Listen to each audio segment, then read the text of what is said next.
دەشتی ساڵح لەگەڵ عەقید ساڵح زراری باوکی ڕۆژی یەکشەممە لە چیای قەرەچووغ بوون کاتێک شەڕ لە نێوان هێزێکی پێشمەرگە و سوپای عێراق ڕوودەدات بەهۆیەوە خۆی و باوکی و چەند پێشمەرگەیەک بریندار دەبن. بەهۆی سەختی برینەکەشیەوە عەقید ساڵح زراری دوای 4 ڕۆژمانەوە لە نەخۆشخانە گیان لەدەست دەدات. من وەکو کوڕی شەهیدی فەرماندا ساڵح زراری بەخێر هاتنتان دەکەم بۆ بە خاک سپاردنی شەهید فەرماندا ساڵح زراری.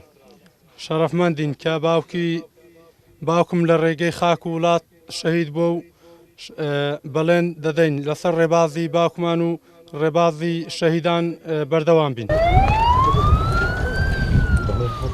تەرمی شەهید عەقید ساڵح زراری فەرماندەی لیوای هەژدەیە لە وەزارەتی پێشمەرگە لە ڕێوڕسمێکی سەربازی بە ئامادەبوونی هاوڕێ و هاوسەنگەران و کەسوکاری لە زێدی خۆی لە گوندی زەرگەزەوی بە خاک سپێردرا. داخەکە مەزنە سەرکردەیەک فەرماندەکێ هۆسا جێهاتی مرۆڤ دەست بدات لێ قەدەرا ملەتێمە قەدەرا کوردستانیەوە ئەم مەجبورین هەر سەعاتێ هەر دەقیقەکێ بەڕەوانیەک کوردستانێ بکەین. ڕۆژی 22 ئەم مانگە لە چیای قەرەچووغ بۆی شەڕ و پێکدادان لە نێوان هێزی پێشمەرگە و سوپای عێراق 2 پێشمەرگە شەهید دەبێ و ژمارەیەکی دیکەش بریندار دەبن. بۆی سەختی برینەکەشیەوە عەقید ساڵح زراری کە یەکێک بوو لە بریندارەکان گیانی لەدەستدا. ڕەنجە ڕەحمان، کورتسات نیوز، هاولێر.